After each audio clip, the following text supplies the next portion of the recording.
Ya bafowethu, kunento eyayisenzeka emakhaya kudala. Uthola ukuthi-ke manje umama la ekhaya uzele iy'ngane eziwu-3. Kulezi ngane kukhona ingane elalelayo, bese kuba nengane elalelayo but iyaphuza ukulalela, bese kuba khona ingane engalaleli sidala. Bese umzali-ke akhethe ukuthi-ke manje ayihlebe le ngane kulezi ezinye ezingcono. Leyo nto leyo bafowethu izonilimaza kusasa, khona noma awusekho izokulimaza. Olimaza umuzi wakho, nabantabakho, nawe, negama lakho, nekusasa nje layo yonke into la ekhaya. Mawuzela awukhulumi kabi ngenye ingane la egcekeni. Kumele abantwana bazi ukuthi bayafana bonke, engabibikho ongcono. Uyazi ukuthi kwenzakalani? Impilo ivele ithathe lo okhule kuthiwa uzokukhulela emasimbeni, uzokukhulela ejele, uzokukhulela endaweni ezimbi.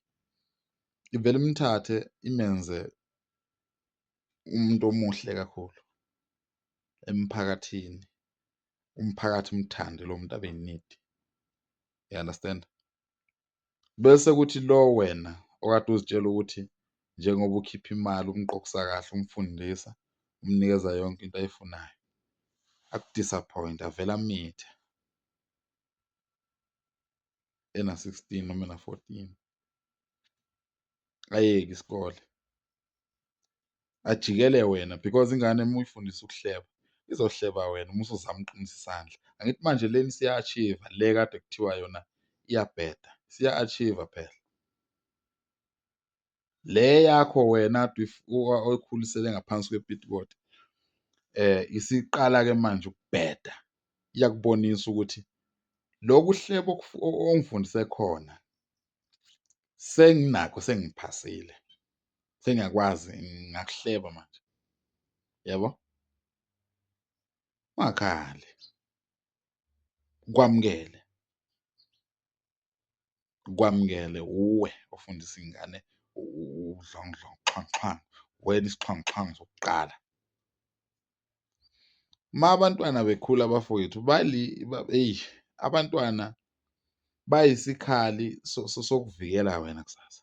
Uma uzele iy'ngane ziyisikhali sokukuvikela. Angisayiphathi-ke le nto yokuthi uthole ukuthi ingane ubaba ule, umama ule, umama usekhuluma kabi ngobaba kule ngane.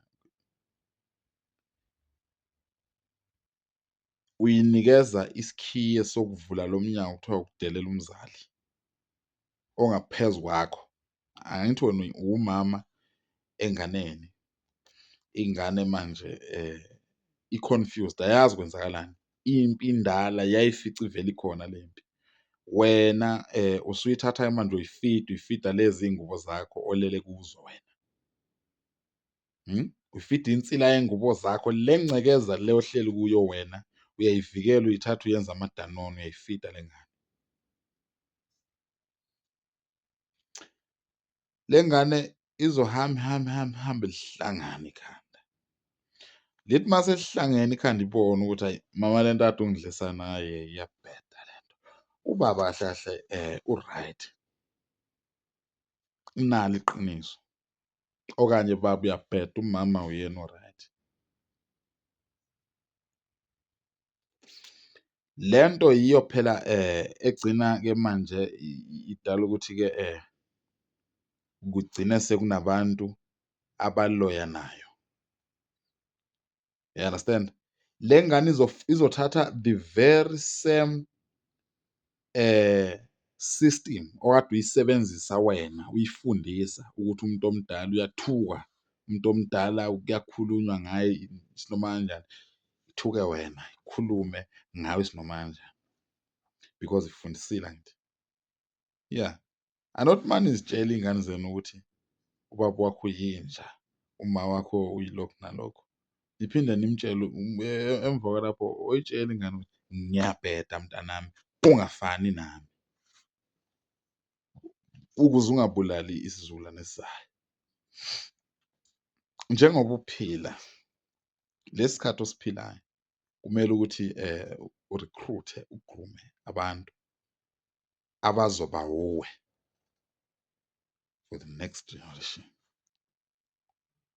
Yilokho nje. Mawukuthi uhamba ubeka iy'hlambi, ubeka iy'hlambi, ubeka iy'hlambi, mase zikunukela uzokhalelani. Khulisani kahle iy'ngane. Lezi ngane ziyisibusiso kini zizonilwela.